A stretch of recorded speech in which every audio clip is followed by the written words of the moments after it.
Now, Harry Potter and the Deathly Hallows, we have finally made it to book 7, the finale of the series. For those of you who've been along for the ride, thank you for joining, but we are now on to the final stop. And I gotta tell you, it was tremendous. It is a fantastic book. So if you want to get into the bad stuff, the ugly stuff, the good stuff, stick around. We've got a review for you today, so enjoy. Let's get the bad news out of the way first. We're gonna start off with the bad. No. The replenishing charm is both underutilized and absolutely broken. Hermione straight out says, as long as you have a food item in front of you, you can make more of it. You can't make something out of nothing, so you can't just poof loaves of bread out of thin air, but as long as you have a loaf of bread in front of you, you can duplicate it and duplicate it and duplicate it. Why is this not being used? Pretty much the entirety of this book, pretty much throughout the whole wizarding world, maybe the entire non-wizarding world. You could solve world hunger pretty easily here. Being hungry is a major part of this storyline, and it brings a lot of stress onto the group. I don't know why Hermione doesn't just roll into a diner, sit down, order some pancakes with the group, multiply the heck out of them, stuff them in their backpack that's obviously bottomless, and then just leave and do the little charm to erase everybody's memories so they think everything's all hunky-dory. But hey, maybe they get a free lunch out of it too. And speaking of high stress, that locket. Why are we wearing it? Why are we wearing the locket? We know it gives you bad vibes. This is like the One Ring. It's terrible if you continue to wear it. And I'm not saying she ripped it off, but maybe she ripped it off, but I'm definitely not saying that. Put it in a bucket, put it in a box. I know you're afraid of losing it, but there are plenty of places to hide it that make it a lot easier than literally making you want to kill each other. Now, when it comes to Polyjuice Potion, I find it hilarious that we spent an entire book doing what felt like an entire semester trying to make this stuff. And now they're just pulling it out of their pockets and using it all the time. Everybody's polyjuiced into a new character every second. And sure, Hermione probably got a lot better at her craft, better at potions, although Harry, he should be the potion master. Just because you're not in school doesn't mean you can't tote the Half-Blood Prince book along. But when you go through all this effort to change your face and change your tone and change your voice and change your being, why the heck are you sitting in this graveyard in Godric's Hollow yelling each other's names out across the graveyard? No wonder you got caught. No wonder you messed up so much in this book. I mean, Harry did a lot of stupid things in this book.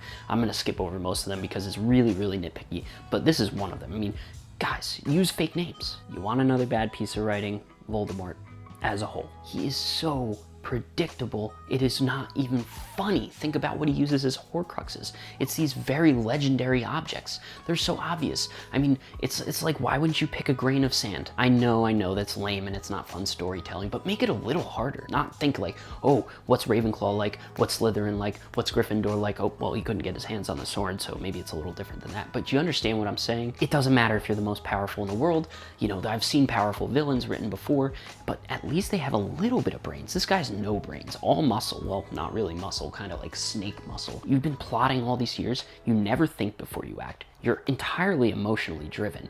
You don't even know why you care about blood purity. You're not even of pure blood. It took him longer to figure out anything about the Hallows with literal torture as a method and many, many years than a bunch of kids with a handful of nothing in children's stories. Snape and his whole backstory, no. He was set on a path with Lily that seemed for the good. But guess what? He chose all the wrong friends in school. He allowed James to steal his girl. She had to go with him too because Snape kind of sucked. And he actually fails in almost every single way. He chooses the Death Eaters. He chooses Voldemort. So yes, while he's doing this kind of permanent penance and he dug his own grave, and I get that, I get what he's doing here, he still was mean to Harry in the early going. And I think, to be fair, he did develop way better as a character after we got into the Snape's an angry professor kind of stuff in the early books and moved into the later books when you do get that portion of backstory. But the Lily and School Ace portion, pfft, come on, man. Again, we have another Death Eater who is not a pureblood. Make it make sense. Why is none of this ever have any I don't understand the pureblood thing. It's been 7 books now. I've been waiting for an answer. Please, someone out there, someone in the YouTube comments, anywhere, someone, tell me, why does it matter? But hey, he ruined the one thing he had, and he's spending the rest of his life paying for it. I mean, Dumbledore is making sure of that. But to put him on a pedestal, no, I refuse. And that's me, who actually likes Snape as a character. It's just this story. Initially, I was seeing him grow as a character or getting something deeper that had meaning to it. Like he was put in this difficult position. But no, he actually dug his own grave. He threw a slur at a girl he liked, and now he's permanently making up for it. It's not even a redemption arc. It made me feel like he's doing this all out of guilt and not doing by virtue, by change, by progression, by getting better, by meeting Harry and being like, you know what, I believe in the cause, I believe in what I'm doing, I made a mistake. There's not really like remorse in terms of his life choices, it's just guilt for Lily. My next complaint here is they hedge a lot on one pensive conversation that we already know was corrupted in that Voldemort has 7 Horcruxes. They literally stake the entire fate of the wizarding world on it. Why are we so convinced there's only 7? I get that that's what he was thinking about, but things change too. And of course there end up being 8 because Harry's one, so that's even more confusing. Like, did he feel it? Did he think he was only going to be able to split 7 times? They put all their cards on the table. I mean, Harry literally walks out at the end to sacrifice himself, and they were that sure there was not a single other Horcrux. Man, this whole cycle could have started again. Another weird thing is Ron is able to open the locket. He's able to speak Parseltongue. What is he, just like memorize the things that Harry's saying? I really thought Parseltongue was an innate ability. Like, you either have it or you don't. You can't learn it. But apparently it doesn't matter. I don't know. We hyped it up so much as like, ooh, Parseltongue. I mean, what if Ron was walking through the halls and did that just on a regular Wednesday? Would the whole school come down on him like they came down on Harry? Also, I know it, you know it, everybody that's ever read Harry Potter knows it. The epilogue is a travesty. It should have never been written. It is so weird. It is not necessary. Albus Severus Potter, need I say more? Now let's get into the good stuff. There is a lot of it. We don't have to get very far into this thing to realize what the good parts are. The opening scene is wild. It's wild. We got Charity Burbage just floating above a table. We got the Death Eaters assembled. It's like the final plan is going to the action. But what goes absolutely over the top insane is Snape having to double down. He doubles down here with Voldemort. He reveals Harry's gonna be on the move, which again, if you're the reader, and now we've read the whole book, we've read the whole series, we understand, yes, Snape is Team Harry, he's Team Dumbledore. This guy needs credit for how far he's willing to go in terms of double agent status. He puts his life on the line. He's very tactful about it. There's nothing to say anything against Snape's skill. He's great in potions. He's great with the dark arts classes. Either way, the opening keeps you at such high voltage that you're just trying to figure out what's going on. You've got the 7 Harrys, which I found pretty interesting parallel to the number of Horcruxes, although it's not the actual number of Horcruxes because there's 8, but either way, there is a little bit of a parallel there, and they're just boom, off to the races. And it got real fast. Hagrid jumping off of his motorcycle midair. Hedwig dies. Moody dies. J.K. Rowling is making it evident some people do not come back. Snape, though, he's doing the right thing. He's maneuvering through both parties, and I don't know if both sides truly feel that at this point. I want to believe that the Order of the Phoenix still trusts that Snape is on Team Dumbledore. It's really hard to tell, but when Snape fires that spell to knock off George's ear, which totally sucks, I totally understand, that's terrible, but actually it's a way to save Lupin's life. The fear and the tragedy of it all is just, it's crazy. And you can tell and feel it because when they get back, Lupin is just grilling Harry and making sure he proves he's the real one. I mean, stress is at all-time high. You got Mundungus even on the hot seat because he apparated too early. Maybe he was just a little confused or scared or who knows what. I mean, I don't blame him, but really at this point, everybody's getting the finger-pointing method, and it is just, tempers are flared, man. Setting up Aberforth in the mirror was pretty cool. Obviously, as a reader, you're like, whoa, what's going on here? I kept thinking back to the Order of the Phoenix, and maybe there is this Potterverse land beyond the living. Maybe Sirius is there. Maybe now that Dumbledore is dead, he can access that land of the living thing too, and I was spiraling thinking that Sirius might actually come back, so a little sad that that didn't somehow pull in. Seeing any reminder of Dumbledore starts to build this resentment in Harry, and I think it's a cool underlying theme in the book. Harry is tested time and again on, does he stick to believing Dumbledore was pushing him in the right direction? Was he being used? Why did he hide info? I tackled a lot of that in my last video, and it really comes through in this book. We do see that come full circle too, because at the end of the story, Dumbledore's brother is urging Harry to really not go along with what Dumbledore set out. He's urging him to run, hide, run away. But again, that's like the final test, and seeing that go all the way around from the start of the book to the finish was just very good writing. It's small, but when Dudley mentions to Harry that he's not a waste of space, it's a pretty big emotional moment. I think it goes to show the little things matter. I think it goes to show sometimes children or teens or the youth can get their emotions out less guarded than adults can, because if you contrast that with Aunt Petunia, who's either too scared or too cold or ashamed or any mix of these emotions, to give Harry any of that similar feedback. Kreacher's backstory, going into the cave with Voldemort, being used as a throwaway, having to drink that potion that we praise Dumbledore so strongly for having gotten through. Kreacher has to go through this all by himself. Who knows what kind of trauma is going on there, just for Voldemort to drop the locket in, take a boat, and get out of there, and leave him behind. If not for a little elf magic for him to pop out of there, I mean, jeez, dude, you would have seen his bones upon Harry's arrival. But then you have Regulus, who feels for his partner. Kreacher is his buddy. And to go back there and to take the locket and swap it out and go through all of that, and Kreacher to leave and Regulus to die. Not only is this incredible sacrifice for Regulus, but it's also incredible burden for Kreacher all these years. So for Harry to extend a hand, hear Kreacher out, learn more about him, treat him like an equal, which is what Harry's been so good at doing through many of these books, it's just tremendous moment, and it brings Kreacher up a tier in my book, and probably in all of yours as well. Another small thing that really worked out well was kind of the snowball effect of Harry's wand breaking. Now I know this was not ideal. He was pissed about it.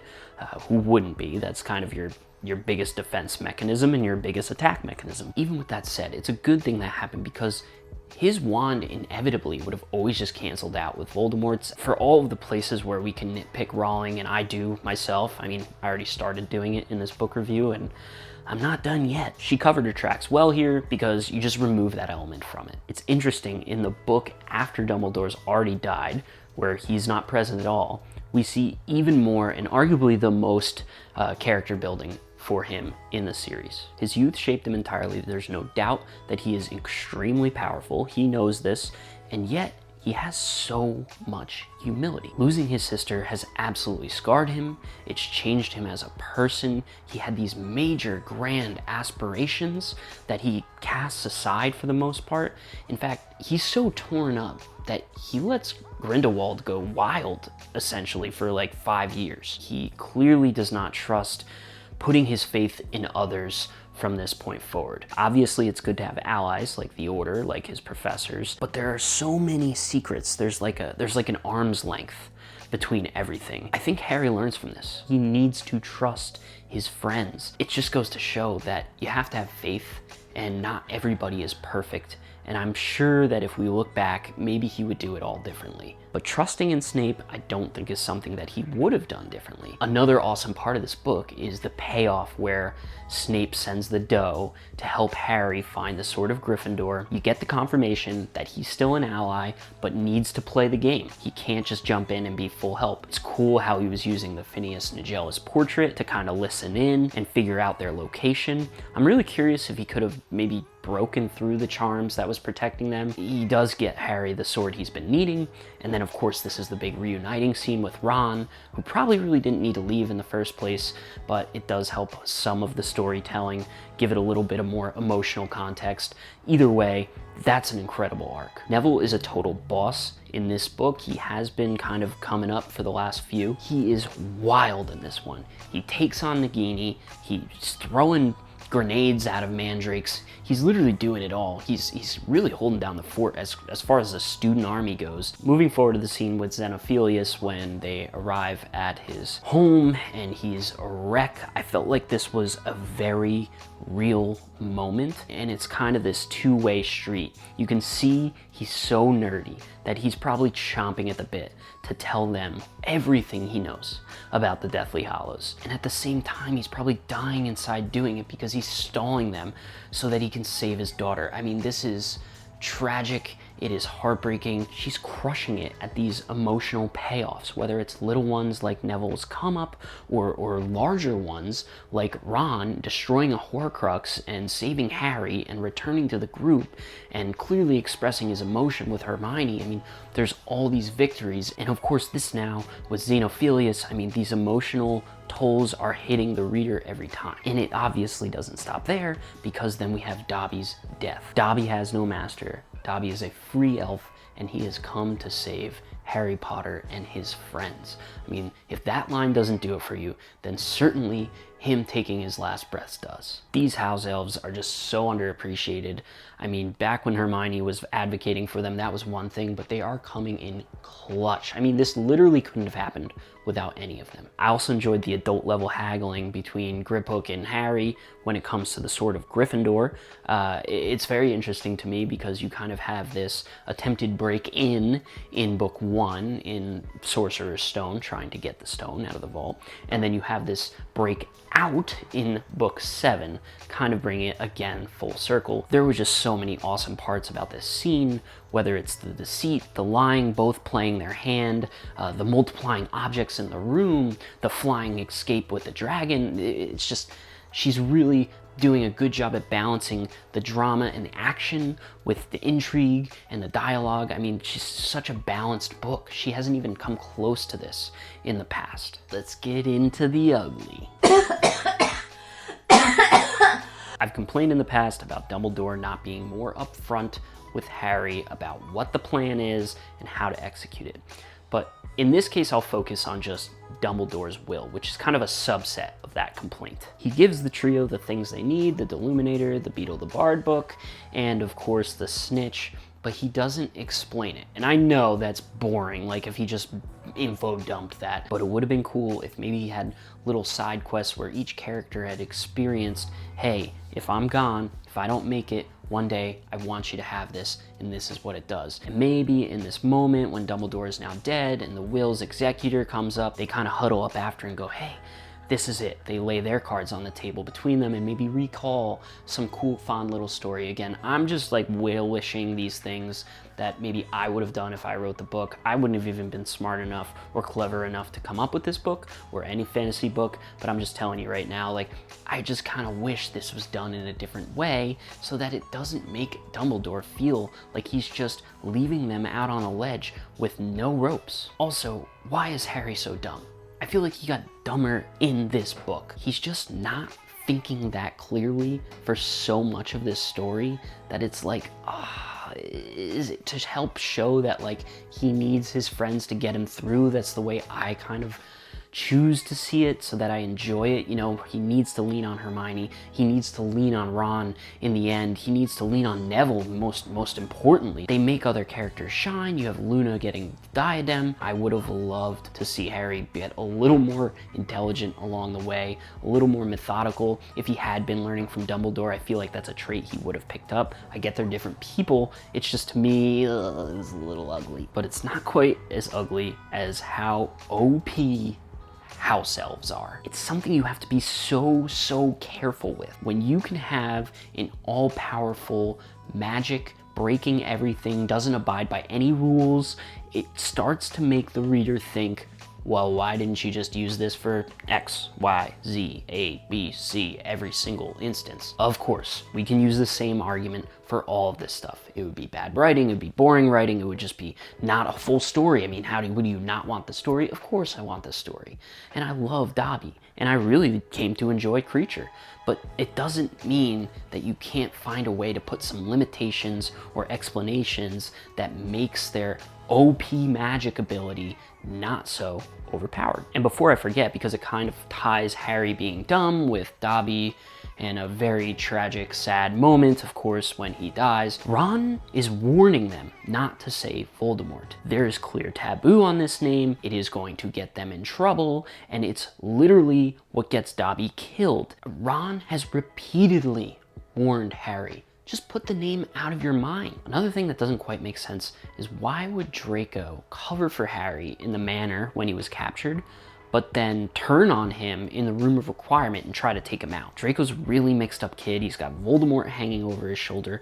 You've got his dad, who's a total weirdo as well, but he does try to take Harry out in the end. But even more so than that kind of flip-floppy decision-making by Draco, I just feel like his character arc, again, I said it about Snape, and that was outright bad for me. And I'm probably gonna get torched for that because I know there are a lot of Snape lovers. I'm a Snape lover. I do think he's great. He's a good character. It just was a weird flashback that kind of murked it up and ruined it for me. But with Draco, he's just, again, there was this awesome arc opportunity to see him grow and learn, and instead he just turns into this weird example of pity and sadness. I'm a sucker for a good redemption arc, and I just feel like Draco was so set up for it and it didn't happen. Harry surviving in the end is just a lot of confusion. If you just exclusively look at the book, I know at this point we've got the movies in your head and Reddit and YouTube and all these things. Like, if you could just zoom out and take that all out of mind, it's not that easy. So he had Lily's protection, which prevented him from actually dying. Then just the Horcrux died, which is actually really confusing because how can a spell kill a Horcrux? We thought it could be just the Sword of Gryffindor or the Basilisk Venom, but now we just get the killing curse from Voldemort to Harry and that destroys it? Can somebody help me out on this? So a spell sometimes works and it sometimes doesn't. It works when Voldemort uses the killing curse. It works with the Room of Requirement friendly fire situation with Crabbe and Goyle and Malfoy. I mean, it's just, when does it work? When does it not? I thought we had to have this whole thing about getting the Sword of Gryffindor and making that the weapon. They even sent Ron and Hermione to go get the basilisk down from the Chamber of Secrets again. Ron able to use Parseltongue to get down there, I guess? I don't know. But then all of a sudden, all it takes is a curse. Well, they could have done that at like each little one along the way. Elder Wand, super cool concept. The Deathly Hallows I love them. The stone, the cloak, the wand, the backstory, the Little Beetle the Bard story. It's really cool. I think it's a fun little fairy tale and I really enjoyed it.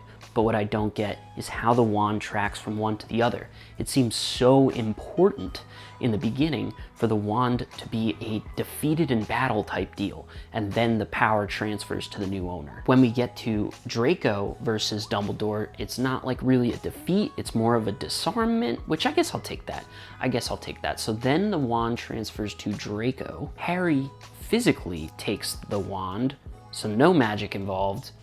So was the owner still defeated? But then there's this like logistical aspect of, well, the Elder Wand itself is with Dumbledore, so while it's physically in one location, the owner can change around. Their wand isn't necessarily the Elder Wand, but then they are able to act in a way that they can pass the Elder. Do you see what I'm saying? Do you see what I'm saying? Could a little kid figure this out? Absolutely not. This is a really ugly transfer of power. A lot of headcanon is out there that at this point is just kind of solidifying the cracks, so it's hard to even know what the true book actually means. And that's a lot of the problem with this.